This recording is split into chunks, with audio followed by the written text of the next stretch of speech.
I would say my literacy began with learning alphabets from my father, and it was long before I was put to school at the age of 6. Father taught me Nepali and English alphabets in dust smeared plank or plain piece of rock. But the actual literacy, I think, should have begun with my ability to speak and to make sense of what people said. I remember the admission day. My sister and brother had already completed their first standard somewhere, and I was to begin the school. My father took 3 of us to the school, about 1 hour's walk from our house. It was the school where my father taught long back and had now stopped teaching. Yes, something interesting happened that day. A man, perhaps a teacher, wrote down brother's and my name quite easily, but had a hard time writing sister's name.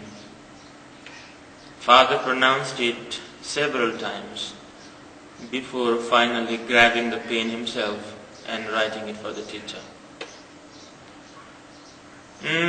The school was not a very pleasant place for me. Not a very pleasant place in the sense we didn't have desks and benches. There were more than 40 students, small kids of my age. We sat on dust and sleepily, incessantly chanted the alphabets, something like Kapurika, Kharayaka, Ekra Ek, Egara, Ekra Dvi, Bara. I don't think I learned anything more than the alphabets that Father had already taught. But the chanting melodiously with other children was the most important thing to remember from my first class. And there was this result day, the result of my first standard. All the children gathered in the school compound, and a man, maybe the headmaster, called the names of all the kids from grade 4 down. He called everybody's name, but not mine. I didn't know what that was. On the way home, I told my sister that the teacher had not called my name.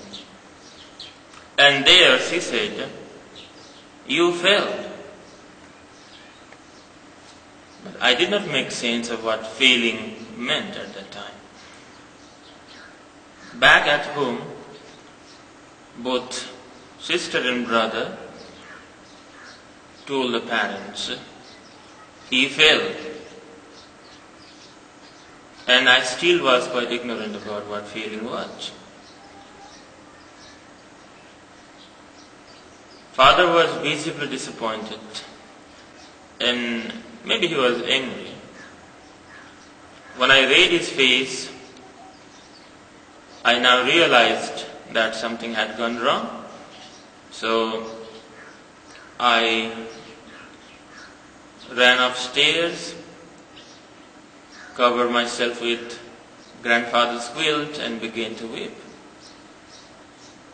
And before I ran, mother had told father something like, "Did you ever give him a single minute to guide him after he was put to school?"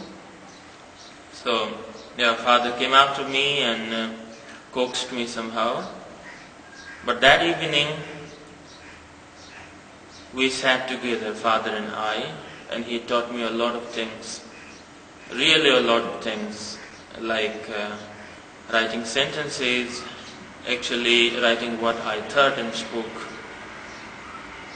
He taught multiplication, addition, subtraction, and all basic things. It was really pleasant to learn so quickly. Father was happy, I was happy. Perhaps this was the moment we had been happy together, I think for the first time in my life. And I still did not know what that leisure and pleasure was for. The next morning he took me to school. It was in assembly time. He took me directly to the headmaster's room. The headmaster gave me a piece of paper and asked me to write only 2 sentences. The sentences were in Nepali, of course. I had to write, I don't like this school and I want to go to another school. Maybe I wrote that with my shaky hand because I was nervous. The headmaster was always a fierce-looking man for my age. Now, after the 2 sentences were done, he caught me by my arms, took me outside the assembly, in the assembly, and then told me to join the 2nd row, and that was how I passed the 1st grade. And the actual journey into education and literacy began that day. As for my orientation to English, it was long after I became literate. And obviously, for any kid of my time, studying in a rural school, English would come much later. Although father had taught some simple expressions earlier than joining the school, he had taught alphabets. I could see my first English textbook only in grade 4. Till grade 6, I would not be able to write any sentence. In grade 8, I guess, I could write a letter at least. And it was then a new English teacher came to the school and he taught the rules of grammar. In grade 10, I could only write simple essays and simple topics. And we were never asked to speak in English. And speaking began only in the intermediate level. So, English did not come in the phase of literacy. It came much later when I had grown up. And in the form of scholarship, it should have come only when I began to teach English in the school and mainly when I joined the university for my master's degree. But I had a kind of obsession to learn English from my childhood because my father was educated by a teacher who was educated in Darjeeling in a British school.